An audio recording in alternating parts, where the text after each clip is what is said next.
Pilipinas, Philippines! Kamustahin natin, pare? Yung mga kaibigan yeah. natin. Hello!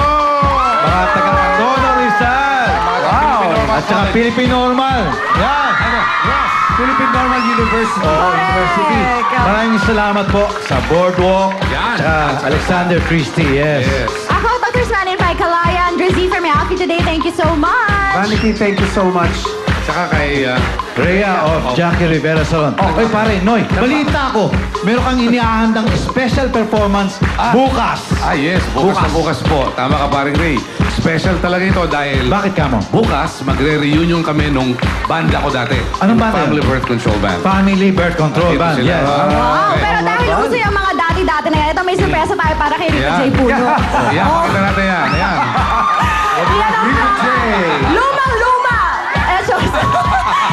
Okay, yan naman mga kapamilya. Naku, open for all na po ang theme song ng buhay mo. Kaya naman kung kayo ay may kakaiba, nakakaantig or nakakashock, katulad ng picture ni Rico J. na kwentong buhay. Naku, Pumunta lang kayo dito sa ABS-CBN Audience Enters mamayang 4 p.m. 18 years old and above po lamang. Okay po? Magdala ng ID at birth certificate. Yan. At hanay po si Bing Ramos and Jessie Gonzalez. hindi pong gantong kalaki yung ID nyo, ID picture. Okay, mga kapamilya. Pakinggan na natin ang mga kwento sa Theme song ng buhay mo. Grupa. Kahit malamig na ang simoy ng hangin, mainit pa rin sila sa... Mainit ang ulo! Poco ang Enrico J! Baby, ang ganda mo. Hi, everybody! Welcome po sa ating theme song ng buhay mo. Inspired ako ngayon. Ano? Matagal? Alam ko, matagal ka na expired. Hindi, inspired. Expired. Alright. Alam mo kung bakit? Bakit? Kasi malos kahawig mo at yung magagandang mga tiga Philippine normal. Welcome! Matatas ang energy. Alright. Ayan po. Are you happy? At yung ating mga TFC subscribers, welcome sir, welcome. From Salamat. Canada, welcome po sa lahat sa inyo dito from California. Alright! At tuloy-tuloy na po ang ating kwentuhan. Ito na, umpisa na natin ang napakaganda at very inspiring nating mga kapamilya. Ano Ay, nako. Ito, inaantay talaga ito kasi dito marami ka matututunan at marami ko natututunan sa iyo. Oo. Ako din naman. I-apply ko yun sa iyo, my love. Thank you so much. Okay, mabuti pa. Para talaga tayo ay matutunang mambonggang-bongga, tawagin na natin ang ating unang kwentuhan na si... Carwin? Carwin! Carwin? Palakpakan natin si Carwin. Carwin. Thank you. Welcome. Pero bago lang, happy birthday kay Poo! Happy birthday, Poo! Yan. And of course, ito na. Ay. Ano to, mukhang kakaibang istorya Ang naman ganda. ito si Carwin. Si Carwin, usong-uso ka ngayon, no? Carwin. Carwin, mukhang imported ka. Yan. Isay, may lahi. Daddy ko po yan, American. Daddy mo? Wow. Wow. Pwede bang ikwento Ikwento mo sa amin ang, yung exciting na kwento The mo ngayon. Climb. Maganda yan. The Climb. Yan ang kanyang theme song ng buhay. Ano ba nga ang istorya sa likod ng awiting yan? Kasi po yung daddy ko namatay po siya. Habang pinaaral niya ako, hindi po ako nakatapos ng pag-aaral. Pakiramdam ko po, hindi ko na abot yung tugatog ng bundok na dapat maabot ko. Para pong nasa gitna lang bababa agad dahil po sa pagkamatay niya. Samantalang nahirapan po kasi ako sa buhay kaya hinanap ko siya. Actually, iniwan niya po ako nung 2 years old pa lang ako. Bali, anong nangyari nun? Nangako siya sa nanay ko na papaaralin niya ako, ibibigay niya yung name ko sa Navy, tapos po, US government ang magpapaaral sa akin. Saan sila nagkakilala ng nanay mo? Doon po sa may Olongapo City, sa may Jennifer Restaurant. Serviceman ang tatay mo. Opo, Navy. Bagay, nasa itsura mo eh, no? Oo. Magandang bata. Anyway, so ano yung nag-udyok sa'yo para hanapin siya? Yung pong sobra po kasing hirap ng buhay namin ng nanay ko, ako pong tumatayong breadwinner. Sa sobrang dami ko pong napasukang trabaho, kahit po halos panlalaking trabaho pinapasok ko na. Kaya po naisip ko nung 28 years old na ako, ang hirap naman ng buhay ko, parang hindi ako umaangat. Para bang meron akong maaakyatin na tapos bababa ulit. Kaya po ang naisip ko, may daddy ako, baka buhay pa siya. Kaya po naisip ko, hanapin. Saan mo siya hinanap? Sa internet po, tinype ko yung pangalan niya na nilista ng nanay ko dito sa noon. nung magkasama pa po kasi sila, naglista yung nanay ko ng pangalan niya, tapos yung pong mga number, SS number. Yan po kasi para raw po paniguro kung iiwan nga kami. Richard Van der Linden? po. Linden? Hindi ba Richard Mark? Hindi. Biro lang. Hindi po. Saan lang kitang Tapos nakita ko po siya, sobrang saya ko po, Ate Poki, para po akong tumama ng loto. Tapos, ang nangyari, parang hindi siya masaya na nahanap ko siya. Kaya po, yung biglang saya ko, bigla naman pumbagsak ng mundo ko, sasagot niya sa Ito yung mga sagutan ninyo sa email. Opo. At least, nag-respond siya, no? Opo, yun nga po, natuwa na ako doon. Kaya lang po, napakasakit. Pinakamasakit na narinig kong salita po yung sinabi niya sa akin dahil hindi niya po alam kung gaano ako kasaya na nahanap ko siya. Tapos po sabi niya dyan, no? Yan po yung... Okay, Oo.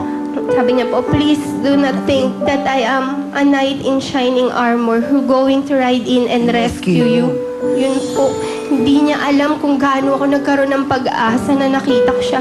Kasi siya lang po yung narinig ko. Parang di siya masaya na nahanap ko siya para po talagang pakiramdam ko po may dahilan siya. Ba't niya ako iniwan? Kaso nangyari nung ganyan po, parang wala. Ngayon po sinabi ko po, talagang hindi ako tumigil. Sabi ko po sa kanya, sinabi ko po lahat ng ano ko, Ano ng na-feel feeling, mo? Ano na-feel mo? yung pong gano'n ang ginawa niya. Para pong bumagsak ulit yung mundo ko. Para pong feeling ko nandun na ako sa tugato. Bumagsak ulit ako. Dahil Kaya sa po, sinabi niya. opo, ang ginawa ko na lang, sabi ko, Dad, please help me. Sabi ko, meron kami kasing, sabi ko, we have a public school here. It's only cheap. You can only send $200 for me to be able to start schooling. Sabi ko, and then I can, if I will be graduate, I can have a good job. Sinabi ko po lahat ng trabaho. Napakahirap po ng mga trabaho. Ano sinabi niya? Sinuportahan ka ba niya? Opo, naawa, pinadala niya po So, ako. kumusta ang dad mo ngayon? Patay na nga po siya. Kaya po ako lalong bumagsak na naman po yung mundo ko. Ate Poki, bakit ganun? Sabi ko, nakikita ko na eh. Para po bang nakikita ko na yung tagumpay. Para bang meron kasi hindi po ako nag-give up. Kahit mayroon pang buhay namin ng nanay ko, may sakit siya, kailangan ko pa rin magtrabaho para sorry sa kanya. Pero nasabi naman niya sa'yo kung ano yung sitwasyon niya doon. Kasi baka may malalim naman siyang dahilan, kaya hindi niya matuloy-tuloy yung support. At least naging totoo siya. Hindi niya po ako naging totoo kinausap siya. eh. Hindi ka na kinausap. Kuya Rico, kasi ang ginawa niya sa akin, sinabi niya yung vocal cords niya daw po operado, kaya hindi niya ako makausap sa phone. Para po talagang iniwasan niya yata ako. Kaya po email na lang. So, email. yun na-operahin lalamunan niya. Sabi niya po. Paano? Asawa niya pong kausap Asawa niya ko sa kausap phone. mo. Yung Ano po ang yun? nagpapadala ng Yun yung pera. parang gumagamit na ng gadget. Sabi Parang ko. robot yun. Pero di po ba nakakausap pa rin sana? Well, Eh oo. bakit? Anyway, syempre, sinabi mo, sumakabilang buhay na ang iyong dad. Anong message mo sa tatay mo? Alam mo, sa akin mukhang naging totoo lang siya at sinabi niya sa'yo. Pero sabihin mo pa rin sa kanya, at tinulungan ka naman niya, no? Kahit pa paano? Opo, yun, thankful po talaga ako. Kaya gusto ko sana siyang makita. Kahit na para pong feeling ko hindi niya ako mahal. Ako mahal na mahal ko po siya. Gusto ko talaga siyang makita. Gusto kong humingi akong picture. Hindi po nila ako pinadalahan. Buti meron ka. Buti may naitabi pa kayo, Ang no? nanay ko po ito eh. Nagpicture po sila noon. Alright, Magkasama ito, po ito sila. magkasama pa Gusto sila. ko po siya makita nung matanda na siya. Kung ano. Pero saan siya ngayon? Patay na siya, di ba? Wala na nga. Mahirap siyang makita. Anyway, ganito na lang yan. Dahil bilang nasa kabilang buhay na siya, alam mo ba na siya ang maggagabay sa'yo? Ngayon, kapag siya ipinagdasal mo ang kanyang kaluluwa at hihingi mo siya ng ano talaga sa Panginoong Diyos, Sige. ay bibigyan ka niya ng iba. Ikaw naman ang ipagdadasal niya sa taas para magkaroon ka ng magandang buhay dito. Tama, tama, Babawi siya sa'yo dahil nung Tama. buhay pa siya, hindi siya nakabawi sa'yo, di ba? So, ayun na lang. Sige, Pagdasal mo na magbigay lang ka siya. ng message. Tama. At nandyan lang yan, paikot-ikot. Naramdaman ko, malamig yung batok ko eh. Kausapin mo. Kausapin mo, tatay mo. Ito po sana... English po ba? Ano ba Kahit ang tatay ano. mo? Ano ba Kasi naiintindihan sa- niya? Intindihan niya. Okay Kung lang. saan siya nakakaintindi, doon mo siya kausapin. Okay lang. Kasi Okay. sa langit may subtitle naman. Opo, pa. Tagalog Anong lang problema po. doon?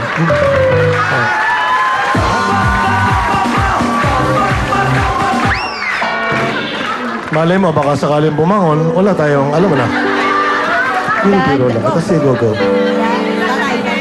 Alam mo, Tay, kahit na parang nung nakita kita, parang yung mga gusto kong sabihin sa'yo nung buhay ka, dahil hindi kita nakausap talaga sa phone, sasabihin ko na lang ngayon. Sana gumawa ka naman ng paraan na nagkita tayo nung buhay ka.